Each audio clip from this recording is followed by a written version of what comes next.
मोहिनी एकादशी पर हुआ था राहु केतु का जन्म। वैशाख माह में आने वाली एकादशी को मोहिनी एकादशी कहा जाता है।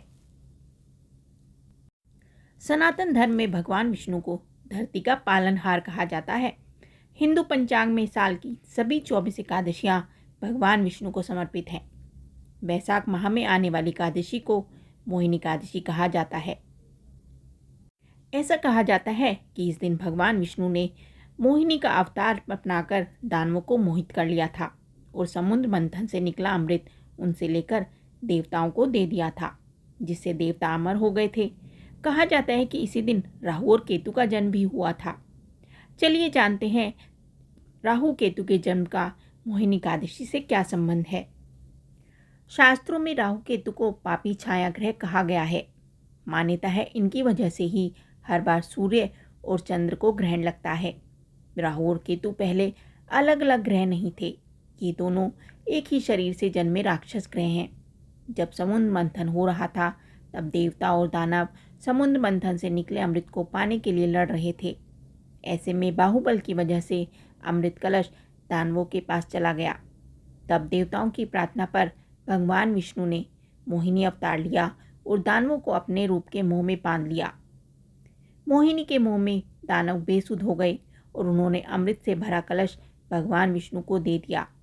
भगवान विष्णु ने दानवों को ये कलश दे दिया। देवता पंक्ति में बैठकर अमृत का पान कर रहे थे। ऐसे में एक राक्षस स्वर भानु भी वेश बदलकर इस पंक्ति में आ गया और धोखा देकर उसने अमृत का पान कर लिया।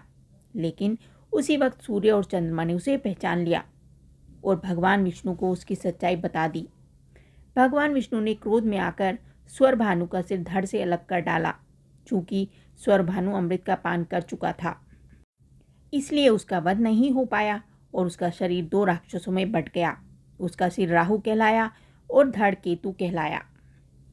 ऐसा कहा जाता है कि सूर्य और चंद्रमा ने ही स्वर भानु को देखकर उसकी सच्चाई भगवान विष्णु को बता दी थी।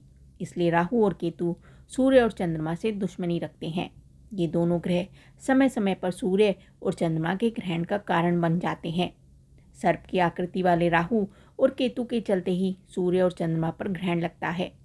राहु और केतु अमृत पान के चलते मर नहीं सकते और ये हमेशा सूर्य और चंद्रमा को ग्रहण लगाते रहेंगे। राहु और केतु भी जातकों पर ज्योतिषीय असर डालते हैं। कहा जाता है कि जिसकी कुंडली में राहु और केतु मजबूत स्थिति में होते हैं, उनकी जिंदगी में परेशानियां होती हैं। राहु केतु का दोष लगने पर व्यक्ति तनाव और अनिद्रा का शिकार हो जाता है। वो गलत फैसले लेता है और उनका खामियाजा भुगतता है। आप सभी को कथा सागर चैनल की ओर से मोहिनी एकादशी की हार्दिक शुभकामनाएं। बोलो विष्णु भगवान की जय।